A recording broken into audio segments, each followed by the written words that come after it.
قبول فرمائے. بہت خوش کر دیا ماشاءاللہ سفر کی اور پوری تھکان تو کیا ایسا فریش ہو گیا میں یہاں کر اس مکتب میں شرکت کرنے کے بعد.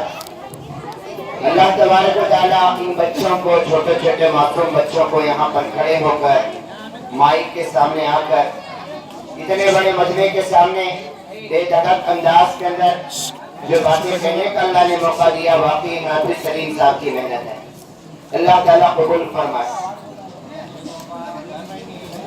الحمدللہ کفا والسلام علی عبادہ الذین اصطفی اما بعد وقد قال اللہ تبارک و تعالی اعوذ باللہ من الشیطان الرجیم بسم اللہ الرحمن الرحیم هل يستوي الذین یعلمون والذین لا یعلمون.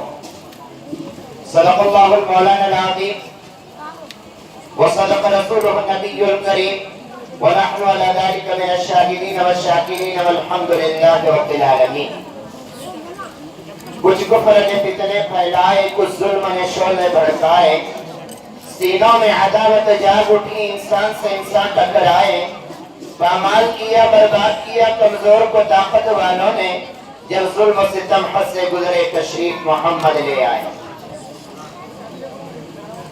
اللہ تبارک و تعالیٰ کا بے انتہا کرم احسان اور فضل ہے کہ اللہ تبارک و تعالیٰ نے آج اس بارہمت اور آج اس برکت والے اجلاس کے اندر ہمیں شرکت کا موقع عطا فرمایا, جس کے اندر معصوم اور بے گناہ بچوں کے زبان سے ہم نے وہ کلمات سنے ہیں. ان بچوں کے زبان سے سننے کے بعد مزید کسی بات کے کہنے کی ضرورت نہیں تھی, کیونکہ میری اور آپ کی زبان یہ گناہوں کی وجہ سے گندی ہو چکی ہے اور ہمارے دلوں میں گناہوں کے اثرات پڑ چکے ہیں اور گناہ کی وجہ سے ہمارا دل سیاہ ہو گیا ہے. ہمارے زبانوں میں وہ تاثیر نہیں ہے جو تاثیر اللہ تعالیٰ نے معصوم بچوں کے زبان میں رکھی تھی, کیونکہ دنیا میں دو ہی مخلوق ایسی ہے جس کو معصوم کہہ سکتے ہیں. ایک انبیاء اکرام کی ذات جو معصوم تھی اور ایک بچوں کی ذات ہے جو معصوم ہے. ان کے نام اعمال میں کوئی گناہ لکھا ہوا نہیں ہے اور وہ اللہ تعالیٰ کی نظر میں ایسے پاک ہیں, دودھ سے زیادہ پاک ہیں. اللہ کی نظر میں بالکل ان کی زبان پاک ہے, ان کے زبان سے نکلنے والا ہر جملہ پاک ہے.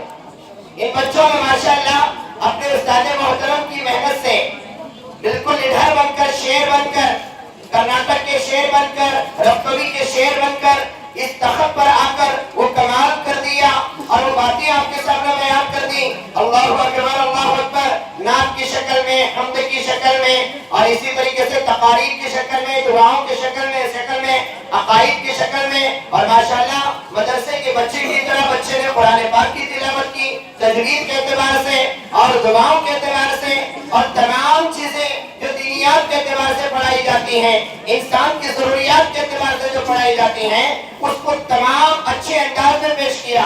اتنا ہی نہیں, جو زبانیں چلتی ہیں انگلش زبان میں بھی آپ کے سامنے کہا گیا, کنڑ زبان میں بھی آپ کے سامنے کہا گیا, لڑکیوں کی عصمت کے بارے میں آپ کو ایک بچی نے تو اتنے بہترین انداز سے بتایا کہ بچی کی عصمت کیا ہوتی ہے, معاشرے کے اندر عورت کا کیا مقام ہوتا ہے, عورت مہر و وفا کی شان ہے, حسن و ادا کی جان ہے, شرم و حیا کی کان ہے.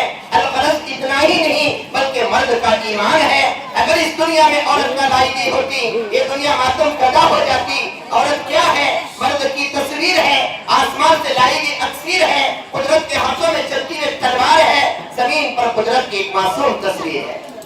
آج اسلام کے اندر جو مقام عورت کو ملا, پردے کے نام پر ملا, بیٹی کے نام پر ملا, بیوی کے نام پر ملا, بہن کے نام پر ملا, ماں کے نام پر ملا, دنیا کی تاریخ اٹھا کر دیکھیے, دنیا کے سارے فلاسفہ کی تقاریر اٹھا کر دیکھیے, سارے تاریخ دانوں کی تاریخ کو دیکھیے, جو مقام اسلام نے عورت کو دیا وہ مقام کسی مذہب نے نہیں دیا. اسلام تو وہ مذہب ہے, اسلام نے انسان کو انسان بننا سکھایا. ماں ہونے کے اعتبار سے عورت سے کہا گیا تیرے پیروں کے نیچے جنت ہے, اور بیٹی باپ کے لیے رحمت بنائی گئی اور بیوی شوہر کے لیے نعمت بنائی گئی. کتنے مقامات اللہ پاک نے عورت کو دیے. بچی نے عورت کے بارے میں, لڑکی کے بارے میں جو کہا کہ زمانے جہالت کے اندر جو لڑکیوں کو زندہ درگور کیا جاتا تھا, قرآن کہتا ہے وَإِذَا الْمَوْءُودَةُ سُئِلَتْ بِأَيِّ ذَنبٍ قُتِلَتْ. زندہ درگور ہونے والی بچیاں قیامت کے دن اللہ کے دربار میں کھڑی ہو کر پوچھیں گی اللہ کس گناہ کے پاداش میں ہم کو دفن کر دیا گیا تھا. آج جب یہ کہا جاتا ہے تو ہمیں پچھلے زمانے کی طرف ہماری نظر جاتی ہے اور ہم کہتے ہیں لڑکیوں کو زندہ درگور کرنے کا رواج تو حضور اکرم صلی اللہ علیہ وسلم کے زمانے میں جہالت کا جو زمانہ تھا اس وقت تھا، لیکن کبھی ہماری نظر نہیں آتی کہ آج کے زمانے میں کتنی بچیوں کو ہم زندہ درگور کر رہے ہیں۔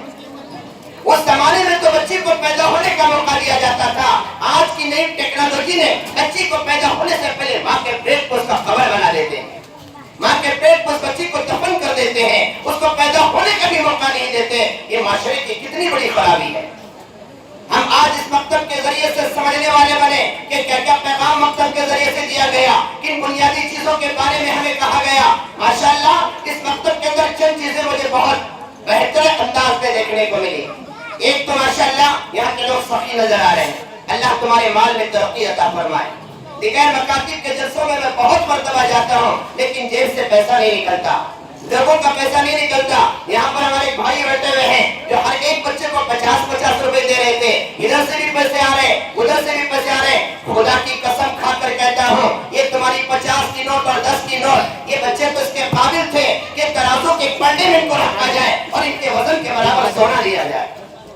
یہ بچے تو اس کے قابل تھے جو پیسہ خدا کی وحدانیت کو سن کر دیا جاتا ہے، جو نبی کی رسالت کو سن کر دیا جاتا ہے، جو اللہ کے کلام کو سن کر دیا جاتا ہے، جو آقا کی حدیثوں کو سن کر دیا جاتا ہے، جو دعاؤں کو سن کر دیا جاتا ہے، جو اللہ اور اللہ کے رسول کی محبت میں لیا جاتا ہے۔ اس پیسوں پر ملنے والا معاوضہ نہ دنیا میں طے کر سکتا ہوں نہ آپ طے کر سکتے ہیں۔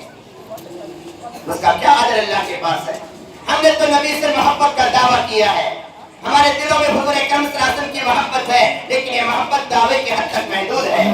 اس محبت کو صرف دعوے کا نام دیا جائے، حقیقی معنوں میں دل میں محبت نہیں ہے۔ جس کے دل میں نبی کی محبت ہوگی، جس کے دل میں قرآن کی محبت ہوگی، وہ ہیڈ فون لگا کے اپنے کانوں میں وہ دنیا کے گانے نہیں سنے گا، وہ دنیا کے فلمی گانے نہیں سنے گا، اسے قرآن سننے میں مزہ آئے گا، اسے حدیث سننے میں مزہ آئے گا، اسے آقا کا کلام سننے میں مزہ آئے گا، اسے نبی کے تعلیمات کو سننے میں مزہ آئے گا۔ اللہ کے رسول کی محبت کا دعویٰ مسلمانوں کو چھوڑو دنیا میں کافروں نے بھی کیا ہے۔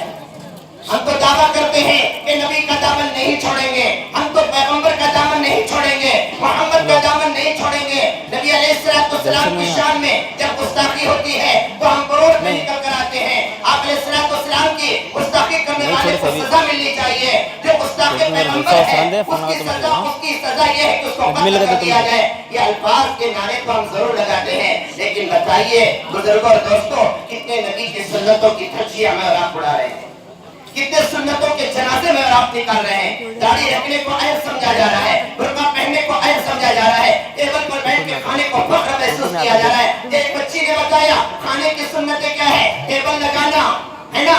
اس بچی نے دنیا والوں کے اعتبار سے ثبوت پیش کیا، اس کو جواب مکتب کی بچی نے دے دیا کھانے کا یہ سنت نہیں ہے، بلکہ دنیا والوں کی جدید ٹیکنالوجی ہے اور دنیا والوں کی رائج چیز ہے، جسے سنت نہیں کہہ سکتے، اس کو فساد کہیں گے، اس کو رواج کہیں گے، اس میں خیر نہیں ہے، اس میں شر ہے۔ اللہ کے رسول سے محبت ہے تو آپ کی ہر چیز سے محبت ہونی چاہیے۔ ہم نبی کے غلام ہیں، ہم عاشقان مصطفیٰ ہیں، ہم آپ علیہ السلام سے محبت کرنے والے ہیں۔ اللہ کے رسول کی محبت ہمارا ایمان ہے، خدا کی ذات پر ایمان لانا، اللہ پر ایمان لانا، اللہ کے رسول پر ایمان لانا، فرشتوں پر ایمان لانا، صحابہ کرام کے صفات کو قبول کرنا، یہ تمام بنیادی عقائد ہیں جو مکتب کے راستے سے ہمارے بچوں کو پڑھایا جا رہا ہے۔ آج عقیدے کے اعتبار سے ہمارا بچہ عاری ہے، اسے پتہ نہیں چلتا کہ اس کے عقیدے کا بگاڑ کیسے ہو رہا ہے، غیر محسوس طریقے پر ہمارے بچوں کو مرتد بنایا جا رہا ہے۔ یہ جدید تعلیم کے نام پر، یہ جدید ٹیکنالوجی کے نام پر، یہ عصری تعلیم کے عنوان پر یہ تربیت کرنے والے یہ اساتذہ یہ کسی دینی مدارس سے فارغ نہیں ہیں، بلکہ اسکول سے نکلنے والے ٹیچر جن کی زندگیاں دنیا میں گزری ہیں، ان کی زندگی میں اگر دین نہیں ہوگا تو میرے اور آپ کے بچے 8 گھنٹے تک ان کے پاس رہتے ہیں۔ تو یہ اللہ کی دین کی نسبت پر ایمان اور اعمال کے اعتبار سے ہمارے بچوں کی کیا تربیت کریں گے؟ آج جتنا بگاڑ، جتنی بے دینی، جتنی قریانیت، جتنی عیاشی، جتنی فحاشی اور جتنے گناہ اسکول کے راستے سے اصلی تعلیم سے ہو رہے ہیں، اگر وہ بچہ مکتب سے جڑا ہوا نہیں ہے، اس بچے کے ارد امتداد کی طرف جانے کے لیے اور اس کے خاندان کے امتداد کی طرف جانے کے لیے کوئی دیر نہیں لگے گا، کیونکہ بے دینی اور امتداد کی ہوا آج کے زمانے میں بڑے تیزی کے ساتھ چل رہی ہے۔ اللہ کے رسول سے محبت ہونی چاہیے، ہمیں اللہ کے کلام سے محبت ہو، اللہ کے رسول کے کلام سے محبت ہو، اللہ کے رسول کے حدیثوں پر مر مٹنے والے ہو، سنت کو سنت سمجھنے والے بنے، سنت کو ہلکا نہ سمجھے، اللہ کے رسول کی سنت کو اپنائیں، داڑھی رکھنے والے کی تعظیم کریں، سنت پر چلنے والے کی تعظیم کریں اور کرتا پاجامہ پہننے والے کی تعظیم کریں، امانتداری صداقت کے ساتھ تجارت کرنے والے کی تعظیم کریں، برقع پہننے والے کو عزت کے نظر سے دیکھیں اور معاشرے کے اندر اس کے مقام کو بڑھائیں۔ کیوں؟ کیونکہ سنت کو زندہ کرنے والی عورت ہے اور سنت کی پیروکار ہے اور سنت پر چلنے والی اور سنت پر چلنے والا۔ جیسے میں نے کہا کہ صرف دعوے کے حد تک اگر نبی کی محبت کو رکھیں گے تو دعویٰ ابو طالب کو بھی دعویٰ تھا حضور اکرم صلی اللہ علیہ وسلم سے محبت کا، ابو لہب کو بھی دعویٰ تھا نبی علیہ السلام سے محبت کا۔ ابو لہب نے تو حضور کی پیدائش کی خبر سن کر اپنی باندھی کو آزاد کر دیا تھا، ابو طالب نے تو حضور اکرم صلی اللہ علیہ وسلم کی آخری عمر تک ایک بیٹے والا پیار دیا تھا۔ کیا یہ محبت جو ابو طالب نے کی تھی، کیا یہ محبت جو حضور اکرم صلی اللہ علیہ وسلم کے ساتھ ابو لہب نے کیا تھا، یہ محبت ان کو جنت میں لے جائے گی؟ محبت تو آداب محبت سکھاتی ہے، محبت تو آداب محبت سکھاتی ہے۔ محبت کرنے کا ایک نہج ہوتا ہے، محبت کرنے کا ایک طریقہ ہوتا ہے۔ محبت کرو، جس سے محبت کر رہے ہیں اس کے ہر چیز کو پسند کرو، اس کی ہر ادا کو پسند کرو، اس کے گفتار کو پسند کرو، اس کے کردار کو پسند کرو، اس کی صورت کو پسند کرو، اس کے قول کو پسند کرو، اس کے اعمال کو پسند کرو، اس کے بتائے ارشادات کو پسند کرو۔ اس کا نام محبت ہے۔ اللہ کو ماننا، اللہ کی نہیں ماننا، اللہ کے رسول کو ماننا، اللہ کے رسول کی نہیں ماننا، اسے محبت نہیں کہتے، یہ محبت کے نام کا دھوکہ ہے۔ لوگوں نے دنیا میں محبت کے بڑے بڑے دعوے کیے ہیں۔ اب جیسے اشعار سنے نا بچوں کے زبان سے، جس کے اندر نبی علیہ السلام کی محبت کے دعوے تھے، اور میں نے نعتیہ اشعار جو شروع میں آپ کے سامنے پڑھے جس میں بھی نبی کریم صلی اللہ علیہ وسلم سے محبت کا دعویٰ تھا، لیکن یہ مسلمان شاعروں کے لکھے ہوئے اشعار ہیں اور مسلمان کو حق ہے اپنے نبی کے شان میں اشعار لکھنے کا، لیکن کافروں نے بھی نبی کے شان میں بڑے بڑے اشعار لکھے ہیں۔ کافروں نے بھی نبی کے شان میں بڑے بڑے اشعار لکھے ہیں۔ کیا کافروں کا یہ اشعار لکھنا اور نبی کی محبت اور عقیدت میں اشعار لکھنا کیا ان کافروں کو جنت میں لے جائے گا؟ ایک کالی کا پرساد نام کا شاعر ہے جو اپنی کتاب میں لکھتا ہے نبی کے شان میں، اور وہ لکھتا ہے مشرق سے ہو مغرب تلک کر درہم و دینار، مشرق سے ہو مغرب تلک کر درہم و دینار، لے کر زمین تاب و فلک مال کے انبار، دریا سے بھی موتی بنے پارس بنے کوہسار، سمت کھڑے ہو میرے سید ابرار، پھر کالی کا پرساد سے پوچھے کوئی کیا لے، نالیل کپے پائے نبی سر پہ اٹھا لے۔ کیا کہتا ہے؟ مشرق سے ہو مغرب تلک کر درہم و دینار۔ اب رب کبھی کی زبان میں سننا پڑے گا، ہاں، کیونکہ میں نے تو اشعار پڑھے ہیں آپ کے سامنے، مولانا کیا اشعار پڑھ کے گئے، اب اس کا ترجمہ رب کبھی کی زبان میں کرنا پڑے گا۔ مشرق سے ہو مغرب تلک کر درہم و دینار، مشرق سے مغرب تک جتنی خالی جگہ ہے، جیسے ہمارے چچا جان اور ماموں جان 50-50 کی نوٹ دے رہے تھے، ادھر سے پیسے دے رہے تھے، ایسے ہی 2-2 ہزار کے نوٹوں سے پورے مشرق اور مغرب کو بھر دیا جائے۔ درہم و دینار کو نہیں سمجھیں گے آپ تو میں 2000 کا، کیونکہ سب سے بڑی کرنسی تو ہماری 2000 کی نوٹ ہے، تو میں اس کا ترجمہ 2000 کی نوٹ سے کر رہا ہوں۔ مشرق سے مغرب تلک کر درہم و دینار، مشرق سے مغرب تک جتنی خالی جگہ ہے سب 2-2 ہزار کے نوٹوں سے بھر دی جائے۔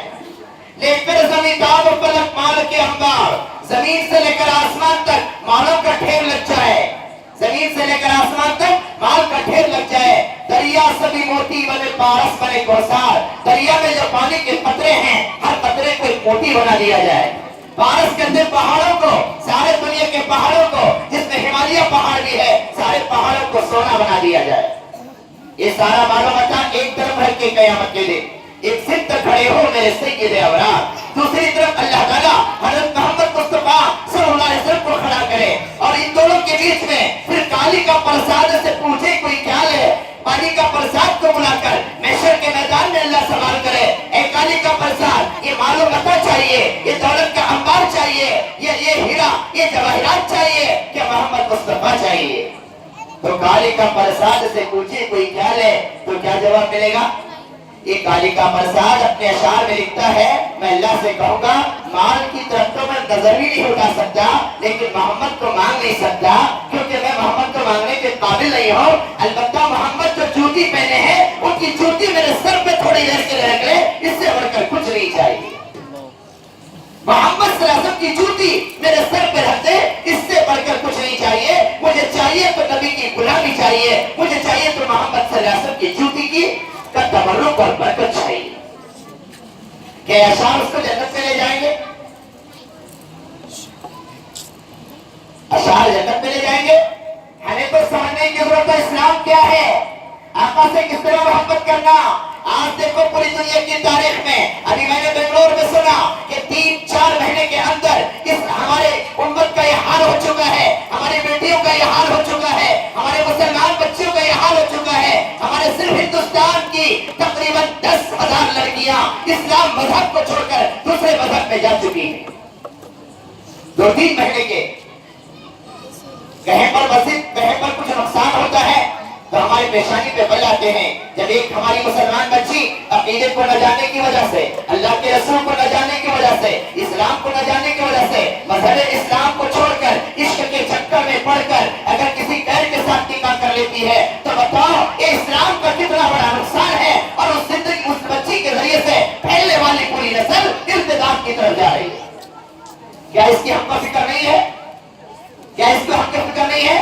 اللہ تو قرآن میں کہتا ہے یا ایھا الذین آمنو، اے ایمان والو، قوا انفسکم واہلیکم نارا، اپنے آپ کو اپنے گھر والوں کو دوزخ کی آگ سے بچاؤ۔ کون سا باپ اپنے بچے کی فکر کر رہا ہے؟ جس باپ نے اپنے بچے کے ہاتھ میں موبائل فون دیا اس باپ نے اپنے بچے کے ہاتھ میں دوزخ کی چابی دیا۔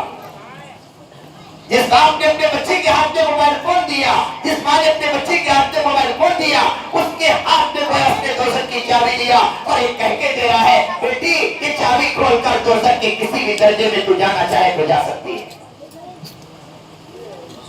بند کمرے میں ہے، چادر اوپر اوڑی ہوئی ہے، واٹس ایپ کر رہی ہے، میسج کر رہی ہے، فیس بک کے ذریعے سے جواب دے رہی ہے، وہ کیا کر رہی ہے؟ ماں سمجھ رہی میری بچی سوئی ہوئی ہے، لیکن بچی کا تعلق کہاں پہ جڑ گیا ہے؟ اسلام مذہب کو چھوڑنے تک آمادہ ہو رہی ہے، حضرت عائشہ کی سیرت کو چھوڑ رہی ہے، خدیجہ الکبریٰ کی سیرت کو چھوڑ رہی ہے، حضرت زینب رضی اللہ کی سیرت کو چھوڑ رہی ہے۔ اسلام کے بارے میں کچھ نالج نہیں ہے۔ اگر کالج اور ہائی اسکول کے راستے سے ہمارے بچوں کو آزاد چھوڑ دیا جائے اور یہ مکتب کا جال نہ بچھایا جائے۔ ابھی میں نے سنا مدرسے کے تحت میں 40 مکاتب چلتے ہیں اور باقاعدہ نگرانی ہوتی ہے۔ یہ نگرانی کہا تو سکتا ہے کہ مکتب ماشاءاللہ منظم مکتب ہے اور ترتیب والا مکتب ہے، مضبوط مکتب ہے۔ بچوں کا تلفظ سے پتہ چلتا ہے کہ مکتب کے تعلیم کا معیار کیا ہے۔ بچوں کی ہمت، بچوں کی پڑھائی سے پتہ چلتا ہے سننے کے بعد کہ مکتب کس سطح کا ہے، مکتب کی ڈگری کیا ہے، مکتب کس پوزیشن کا کیا ہے۔ مجھے چھوٹی تعریف کرنے کی عادت نہیں ہے، میں حافظ شریف صاحب کو داد دیتا ہوں، اللہ تعالیٰ اس بندے کی جوانی کو قبول فرمائے، اس کی رات دن کی محنت نے اس مکتب کو اللہ تعالیٰ اس نتیجے تک پہنچایا ہے۔ ابھی 24 تاریخ کو میں بنگلور میں تھا، مقبول علوم مدرسے کا سالانہ اجلاس تھا اور وہاں پر حافظ ابرار نام کا ایک بچہ فارغ ہوا، قرآن کو مکمل کیا۔ ان کے والد کا نام تھا مولانا زبیر صاحب، ان کے والد کا نام تھا مولانا زبیر صاحب۔ مولانا زبیر صاحب کے آنکھوں میں آنسو کی قطار شروع ہو گئی اور ان کی ہچکیاں نکلنے لگی۔ مہمان تھے اس وقت امیر شریعت مفتی صغیر صاحب جو صدر جلسہ تھے، انہوں نے جب پوچھا تو کہا کہ میں عالم تو بنا لیکن حافظ نہیں بنا تھا، زندگی کی بڑی زرینہ تمنا تھی کہ میری اولاد حافظ بنے۔ آج اس دنیا کا سب سے بڑا خوش نصیب انسان اگر کوئی اس زمین پر ہو سکتا ہے تو مولوی زبیر ہے، اور مولوی زبیر سے بڑا خوش نصیب انسان آج اس وقت کوئی دنیا میں نہیں ہے۔ اٹھ کر ان کے استاد کو، حافظ ابرار کے استاد کو کندھے سے اور گلے لگائے اور گلے لگا کر اپنے جیب میں ہاتھ ڈالا اور ایک پاکٹ نکالی، اس میں 1 لاکھ روپے تھے اور حافظ ابرار کے ہاتھ میں حافظ ابرار کے استاد کے حوالے کر دیے۔ کہا کہ حقیر تحفہ ہے، میں ایک عالم ہوں، میری کمائی اگر زیادہ ہوتی میں لاکھوں میں تم کو توڑ سکتا تھا، لیکن میں ایک عالم ہوں، میری کمائی مختصر ہے، میں میرے بچے کی حفظ مکمل کرنے پر میں تم کو نذرانے کے طور پر 1 لاکھ کا تحفہ دے رہا ہوں۔ ایک مولوی صاحب مدرسہ چلانے والے مولانا زبیر صاحب اپنے بچے کی حفظ مکمل کرنے پر ان کے استاد محترم کو یہ قرآن کے بدلہ نہیں ہے بلکہ اعزازی رقم ہے، یہ محبت والی رقم ہے، میرے بچے کی تکمیل قرآن کی خوشی میں ہے، 1,00,000 روپے کے حوالے کر دی۔ دارالعلوم دیوبند کے محقق مولانا محبوب الرحمان صاحب جب ان کا بچہ حافظ بنا تو بجنور کے رہنے والے تھے یا نجیب آباد کے رہنے والے تھے، شاید بجنور کے، پورے بجنور کو انہوں نے تقریباً 100 بکرے کاٹ کر پورے بجنور کے لوگوں کو دعوت دی تھی۔ لوگوں نے کہا اتنا بڑا جشن جس میں 100 بکرے کاٹے گئے ہیں، اتنا بڑا جشن کھائے کا ہے، تو کہا میرے بچے نے حفظ کو مکمل کر لیا ہے۔ ڈاکٹر بننے کی اہمیت ہے، لائر بننے کی اہمیت ہے، انجینئر بننے کی اہمیت ہے، لیکن عالم بننے، حافظ بننے اس کی کوئی قدر نہیں۔ اسکول کے اندر میڈم چلاتی ہے، اسکول کے اندر سر مارتا ہے، لیٹ جانے پر پنشمنٹ دیتا ہے، وداؤٹ یونیفارم کے جانے پر باہر کرتا ہے، بغیر شوز کے جانے پر باہر کرتا ہے، بغیر کسی چیز کے جانے پر باہر کرتا ہے، ایک دن کی غیر حاضری پر سزا ملتی ہے۔ کسی ماں کی ہمت نہیں ہوتی، کسی باپ کی ہمت نہیں ہوتی جا کے اسکول کے ٹیچروں کو پوچھے میرے بچوں کو پنشمنٹ کیوں دیا۔ لیکن جب مدرسے کے مولوی صاحب حافظ سلیم صاحب جیسے بھولا والا آدمی جب کسی بچے کو ایک چھڑی مارتا ہے تو آتا ہے باپ پوچھنے کے لیے، ڈانٹ ڈپٹ استاد کرے تو پٹا آپ کا آنکھ کو آتا۔ حیدرآبادی شہر، کہاں کا شہر؟ حیدرآبادی۔ ڈانٹ ڈپٹ استاد کرے تو پٹا آپ کا آنکھ کو آتا۔ اول کلمہ پڑھ بولے تو چاقو لے کو چلاتا۔ تم تو اس کے بابا ناجی کلموں سے سکھلانا تھا، تم تو اس کے بابا ناجی کلموں سے سکھلانا تھا، منڈی چھپا کو بابا بولا کلمہ مجھے بھی نہیں آتا۔ اے مولانا حافظ صاحب ہمارے بچے کو کیوں مارے جی تمہیں؟ حافظ صاحب بولے 8 دن سے تمہارے بچے کو اول کلمہ یاد کر کو بول رہا ہوں، تمہارا بچہ یاد نہیں کرا تو غصہ آپ کو چھڑی مارے بابا۔ مارنے کو بھیجو کیا میرے بچے کو؟ اچھا ایک کام کرو، کل تمہیں سے بٹا کو اول کلمہ یاد دلا کو بھیجو۔ تو بابا کیا بولا؟ مجھے اول کلمہ آتا تو تمہارے پاس کہیں کو بھیجتا تھا۔ آج ہمارا حال ہے، ہمارا حال اللہ کا کرم ہے، تبلیغ کی برکت ہے کہ آج ہمیں کچھ دین ملا ہے۔ میں سلام کرتا ہوں ہمارے تبلیغی احباب کو، کیونکہ میری زندگی پوری تبلیغ میں گزری ہے۔ اگر تبلیغ نہ ہوتی تو ہمارا حال کیا ہوتا معلوم؟ ایک مولوی صاحب مبلغ دارالعلوم دیوبند ایک علاقے میں گئے، تبلیغ کی محنت کا زور نہیں تھا، پورے علاقے میں بھی دینی تھی، اور ایک بہت بڑا جلسہ سجا تھا۔ انہوں نے بیٹھ کر پورے مجمع کا امتحان لینا چاہا، کہا کہ بولو غسل میں کتنے فرض ہیں؟ ابھی اگر بچوں کو پوچھے تو سب بولتے ہیں کتنے فرض ہیں؟ غسل میں کتنے فرض ہیں؟ پورا مجمع خاموش، پورا مجمع خاموش۔ بہت دیر کے بعد ایک آدمی ہاتھ اٹھایا، حضرت میں بولتا ہوں کیا؟ غسل میں 3 فرض ہیں۔ مولوی صاحب خوش ہو گئے کہ میں مبلغ دارالعلوم دیوبند ہوں، میرا آنے کا کچھ نہ کچھ فائدہ ہوا۔ ایک آدمی کو تو معلوم ہے 3 فرض ہے۔ بولو کیا؟ حضرت نمبر 1 گرم پانی، نمبر 2 صابن دانی، نمبر 3 ٹاول۔ ہمارا غسل ہی نا، باتھ روم میں گئے تو ایک بالٹی گرم پانی اور ایک صابن کا ڈبہ اور ایک ٹاول لے کر گئے تو ہوا غسل ہمارا۔ اور پہلے کے لوگ کیا کرتے تھے؟ مسجد کے باہر آ کے پانی لے کو ٹھہرتے تھے، نماز پڑھ کے امام صاحب آ رہے ہیں، حضرت غسل پھک کو دو۔ حضرت کیا کرو؟ غسل پھک کو دو۔ غسل پھکنے کی چیز ہے کہ پھکنے کی چیز ہے؟ آج دنیا پھکنے اور پھکنے پہ چل رہی ہے۔ کس کے پاس جاؤ انہیں پھک کو دیا، کس کے پاس جاؤ انہیں تھک کے دیا، اور امت آج پھونکنے اور تھوکنے پہ مبتلا ہو گئی ہے۔ اللہ کی ذات سے پورا یقین نکل گیا۔ میں مدرسہ دارالعلوم کی پانی میں پڑھتا تھا، ہمارا استاد محترم مفتی شاکر صاحب مولانا مجاہد صاحب بلڈانا پڑھا رہے تھے۔ ایک آدمی آیا، ایک عجیب بات سناتا ہوں، حضرت بہت پریشانی ہے، کیا تو تعویذ لکھ کو دو۔ مولانا مجاہد صاحب کو ہمارے علماء جانتے ہوں گے یا نہیں جانتے ہوں گے، لیکن وہ ہمارے زمانے میں تھے، تو انہوں نے کہا میں تعویذ کی ویز لکھنے کے چکر میں نہیں پڑا آج تک، اور میں نہیں لکھتا۔ انہیں ضد کرنے لگا